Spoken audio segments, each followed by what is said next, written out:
বন্ধুরা, অনেকেরই আমাদের মধ্যে একটা ধারণা রয়েছে যে যদি কোনো বিবাহযোগ্য কন্যা মাঙ্গলিক হয়, সেই কন্যাকে বিয়ে করলে হয়তো তার স্বামীর মৃত্যু হতে পারে। এরকম একটা ধারণা আমাদের সমাজে কিন্তু প্রচলিত রয়েছে।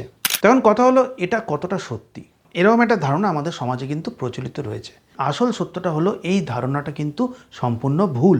এর কারণ হলো, দেখুন, মাঙ্গলিক যদি অসপিসিয়াস হয়, মাঙ্গলিক মাঙ্গলিক মানেই যদি সেটা কোনো একটা অশুভ যোগ হয়, তাহলে তার নাম মাঙ্গলিক কী করে হয়?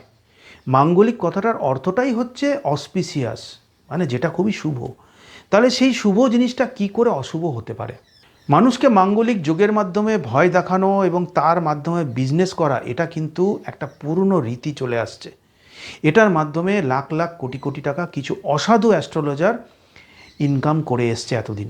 কিন্তু এখন সময় এসছে এই বিষয়ে সঠিক তথ্যটা জানার। যখনই আমরা কাউকে মাঙ্গলিক বলি, তার মানেটা হচ্ছে সেই ব্যক্তির মধ্যে মঙ্গলের এনার্জিটা অনেক বেশি পরিমাণে রয়েছে। কিন্তু এই মঙ্গলের এনার্জি বেশি পরিমাণে রয়েছে বা মাঙ্গলিক মানেই তিনি যে অশুভ শক্তির অধিকারী, সেটা কিন্তু একদমই নয়।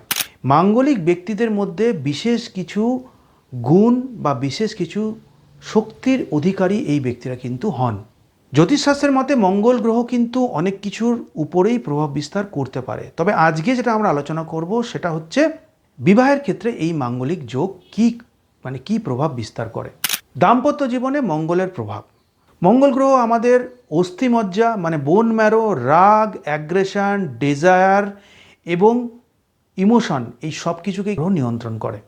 মঙ্গল গ্রহ আমাদের bone marrow, energy, anger, aggression, passion এবং ডেজায়ার, এই সব কিছু মঙ্গল গ্রহ নিয়ন্ত্রণ করে। এই গ্রহটি আপনাকে সন্তান ধারণের জন্য প্রয়োজনীয় যৌন শক্তি প্রদান করে। অবশ্যই এখানে উল্লেখ করতে হবে যে এখানে বৃহস্পতি এবং জুপিটারেরও ভূমিকা রয়েছে। এখন প্রশ্ন হলো, একজন নন মাঙ্গলিক ব্যক্তির সাথে একজন মাঙ্গলিক ব্যক্তির বিবাহ কেন সুপারিশ করা হয় না? এখন প্রধান যেটা কারণ, যেটা আমরা দেখলাম, যে মঙ্গলের এনার্জি কোনো ব্যক্তির মধ্যে অ্যাঙ্গার, অ্যাগ্রেশন, ডেজায়ার এইগুলোর প্রচুর পরিমাণে আধিক্য বাড়িয়ে দেয়। এখন একজন নন মাঙ্গলিক ব্যক্তির সঙ্গে যদি একজন মাঙ্গলিক ব্যক্তির বিবাহ হয়, তাহলে সেই নন মাঙ্গলিক ব্যক্তি ওই মাঙ্গলিক ব্যক্তির মধ্যে যে অ্যাগ্রেশন, যে অ্যাঙ্গার, এই প্রভূত জিনিসগুলোর সঙ্গে অনেক ক্ষেত্রেই মানিয়ে নিতে পারে না, যার ফলে সাংসারিক অশান্তি দেখা দেয়।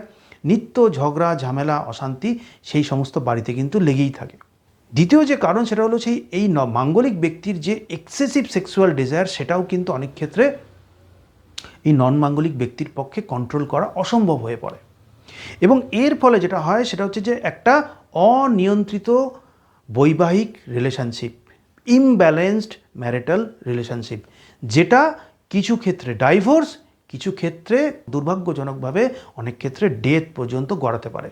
মাঙ্গলিক ব্যক্তিরা সবসময় আত্মনির্ভরশীল হন, তারা শক্তিতে ভরপুর হন, তারা ফুল অফ ডেজায়ার হন, তাদের মধ্যে এনার্জি লেভেল সবসময় হাই থাকে এবং তারা এই সেম জিনিসটা তাদের পার্টনার, যিনি কিনা নন মাঙ্গলিক, তার কাছে সেটা তিনি আশা করেন। এটা না বুঝেই যে তার ক্ষেত্রে এটা আশা করা অন্যায়। এবং দিনের শেষে যেটা হয় সেটা হলো যে বিবাহের মধ্যে ছেদ হয়, ডাইভোর্স হয়, এবং যদি সেটা না হয় তাহলে নন মাঙ্গলিক ব্যক্তি যিনি রয়েছেন, তিনি তার মাঙ্গলিক পার্টনারের সমস্ত চাহিদা পূরণ করার জন্য সারা দিন সংগ্রাম করে যান, যেটা কিনা ওই নন মাঙ্গলিক ব্যক্তির জীবনে একটা চরম সংঘর্ষপূর্ণ পরিস্থিতির সৃষ্টি করে। তো এই তো গেল ম্যারিটাল রিলেশনশিপ বা বৈবাহিক জীবনে মাঙ্গলিকের সঙ্গে যদি নন মাঙ্গলিক ব্যক্তির বিবাহ হয়, তাহলে তার কি পরিণাম হতে পারে। এবারে আমরা দেখব যে অ্যাকচুয়ালি আমাদের জন্মছকে মঙ্গলের কোন অবস্থান থেকে আমরা কোনো ব্যক্তিকে মাঙ্গলিক বলতে পারবো বা কোনো ব্যক্তিকে আমরা নন মাঙ্গলিক বলবো। এখন দেখুন, আমাদের জন্মছকে 12টা ঘর রয়েছে।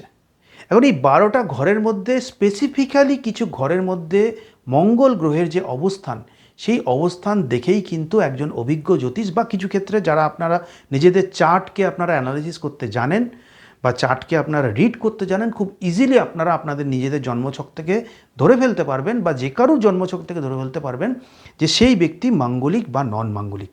আমাদের জন্মছকের সপ্তম, অষ্টম, চতুর্থ এবং দ্বাদশ যে ঘর, এই 4টে ঘরকে নিয়েই কিন্তু আমরা আজকে আলোচনা করব। আমাদের জন্মছকের সপ্তম ঘর আমাদের বিবাহ এবং আমাদের জীবন সঙ্গিনীকে নির্দেশ করে বা জীবন সঙ্গীকে নির্দেশ করে। আমাদের জন্মছকের অষ্টম ঘর নির্দেশ করে আমাদের জীবনসঙ্গী বা সঙ্গিনীর আয়ু। দ্বাদশ ঘর নির্দেশ করে আমাদের শয্যা সুখ এবং দাম্পত্য আরাম। চতুর্থ হাউস সেটা আমাদের নির্দেশ করে আমাদের দৈনন্দিন জীবনের। চতুর্থ ঘর নির্দেশ করে আমাদের সাধারণ সুখ, আরাম এবং যানবাহন। তো সুতরাং যদি কারুর জন্মছকে মঙ্গল চতুর্থ, সপ্তম, অষ্টম এবং দ্বাদশ ঘরে অবস্থান করে তাহলে সেই ব্যক্তিকে আমরা সাধারণভাবে মাঙ্গলিক বলবো। কিন্তু সমস্ত ঘরে মঙ্গলের অবস্থানকে একইভাবে কিন্তু মাঙ্গলিক বলা হয় না। তার মানে যে হাউসে মঙ্গল রয়েছে সেই হাউস ভেদে মঙ্গলের যে পাওয়ার, সেই পাওয়ারটা কিন্তু চেঞ্জ হতে থাকে। মঙ্গলের অবস্থান অনুযায়ী মাঙ্গলিক যোগের তীব্রতা কিন্তু নির্ভর করে। এখন সপ্তম বা অষ্টম ঘরে যদি মঙ্গল অবস্থান করে তাহলে সাধারণত 70 to 80% মাঙ্গলিক সেই জাতক বা জাতিকাকে বলা হয়। কিন্তু যদি সেই ঘরে মানে সপ্তম বা অষ্টম ঘরে যদি মঙ্গল অবস্থান করে এবং সেই মঙ্গলটা যদি এক্সল্টেড থাকে তাহলে সেটা 70% মাঙ্গলিক বলা হতে পারে। কিন্তু সেই ঘরে যদি মঙ্গল ডেবিলিয়েটেড থাকে সেই অবস্থায় কিন্তু সেই জাতক 100% মাঙ্গলিক বলা হবে সেই জাতক বা জাতিকাকে। চতুর্থ বা দ্বাদশ ঘরে যদি মঙ্গলের অবস্থান হয় তাহলেও 20 থেকে 40% মাঙ্গলিক বলা হবে সেই জাতক বা জাতিকাকে। এখানেও কিন্তু মঙ্গলের ডেভিলিয়েশন বা এক্সালেশনের উপরে মাঙ্গলিক দশার তীব্রতা নির্ভর করবে। এখন কথা হলো আজকের দিনে মাঙ্গলিক দশার গুরুত্ব কতটা। দেখুন, আজকের দিনে কিন্তু এই মঙ্গল দশা বা মাঙ্গলিক যোগের ইম্পর্টেন্সকে খুব বেশিভাবে মানে এক প্রকার ওভার রেটেড হয়ে গেছে এই মাঙ্গলিক দশার যে গুরুত্ব বা বিবেচনা।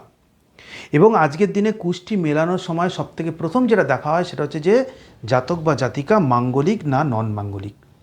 কিন্তু বেশিরভাগ ক্ষেত্রে যারা অভিজ্ঞ অ্যাস্ট্রোলজার তারা যেটা করেন সেটা হচ্ছে যে এই মাঙ্গলিক দশা বাদ দিয়েও অন্যান্য গ্রহগুলোর যে অবস্থান মানে শনির অবস্থান, জুপিটারের অবস্থান, ভেনাসের অবস্থান, এই সব কিছুকেও কিন্তু তারা অনেক বেশি গুরুত্ব দেন।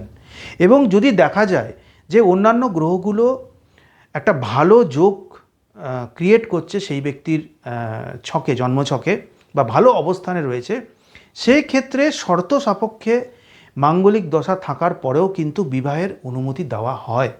যেরকম অনেক ক্ষেত্রে বলা হয় যে মাঙ্গলিক দশা সবথেকে বেশি এফেক্ট করে ফার্স্ট ম্যারেজে। তো সেই কারণে যদি কোনো নন মাঙ্গলিক জাতকের সঙ্গে মাঙ্গলিক জাতকা বা ঠিক ভাইস ভার্সা যদি বিবাহ দেওয়ার মানে চিন্তাভাবনা হয় তাহলে সেক্ষেত্রে যিনি মাঙ্গলিক রয়েছেন তাকে প্রথম কলা গাছের সঙ্গে বিবাহ দেওয়া হয় যাতে তার মাঙ্গলিক দশাটা কেটে যায়, মানে মাঙ্গলিক দশার যেটা নেগেটিভ রেজাল্ট সেটা কেটে যায় এবং পরে ওই কলা গাছটিকে কেটে নদীতে বা জলে ভাসিয়ে দেওয়া হয় ওই মাঙ্গলিক দশাটাকে কাটানোর জন্য। বাট দিনের শেষে যদি আমরা বলি সেটা হচ্ছে যে এই অ্যাস্ট্রোলজিক্যাল মিলন বা কুণ্ডলী ম্যাচিং সেটা তো আজকের দিনে খুবই বহুল প্রচলিত, মানে অলমোস্ট 90% বাড়িতেই যদি অ্যারেঞ্জ ম্যারেজ বা কিছু ক্ষেত্রে আজকের দিনে লাভ ম্যারেজের ক্ষেত্রেও কিন্তু কুষ্টি বিচার করা হয়ে থাকে এবং আমার কাছেও এরকম প্রচুর কেস আসে। এটাও কিন্তু ফ্যাক্ট যে কোনো রকম জ্যোতিষ বা কোনো রকম জোটক বিচার না করার পরেও কিন্তু কোনো রকম মাঙ্গলিক বা নন মাঙ্গলিক দশা বিচার না করেও বা মাঙ্গলিক দশা নন মাঙ্গলিকের সঙ্গে বিবাহ হওয়ার পরেও এরকম লাখ লাখ উদাহরণ রয়েছে যেখানে একজন স্বামী স্ত্রী তারা খুব সফলভাবে তাদের ম্যারিড লাইফ কাটাচ্ছেন। তাহলে এক্ষেত্রে গ্রহ নক্ষত্রের বিচার তো অবশ্যই রয়েছে, কিন্তু গ্রহ নক্ষত্র বিচার করার বাদেও যেটা সবথেকে বেশি গুরুত্বপূর্ণ সেটা হচ্ছে একজন হাজব্যান্ড এবং ওয়াইফ মানে একজন স্বামী এবং স্ত্রীর নিজেদের মানসিক বোঝাপড়া, মেন্টাল রিলেশনশিপ, মেন্টাল ব্যালেন্স যদি থাকে, তাদের নিজেদের মধ্যে বোঝাপড়া যদি ভালো থাকে তাহলে একটা সুখী দাম্পত্য জীবন কাটানো কিন্তু খুব বেশি সমস্যার বিষয় নয়। তো বন্ধুরা, আশা করি আপনাদের এই ভিডিওর মাধ্যমে মাঙ্গলিক এবং নন মাঙ্গলিক বা মাঙ্গলিক দশা কতটা ক্ষতিকারক বা মাঙ্গলিক দশাকে নিয়ে যাবতীয় অ্যান্সার, যাবতীয় ইনফরমেশান এই ভিডিওর মাধ্যমে আমি আপনাদেরকে দিতে পেরেছি। ভিডিও যদি ভালো লেগে থাকে তাহলে অবশ্যই ভিডিওটাকে লাইক, শেয়ার এবং অবশ্যই চ্যানেলটাকে সাবস্ক্রাইব করতে ভুলবেন না এইরকম ইন্টারেস্টিং অ্যাস্ট্রোলজি নিউমোলজির ভিডিওর জন্য। আপনাদের সঙ্গে দেখা হচ্ছে একটা পরবর্তী ভিডিওতে, ততক্ষণের জন্য ধন্যবাদ।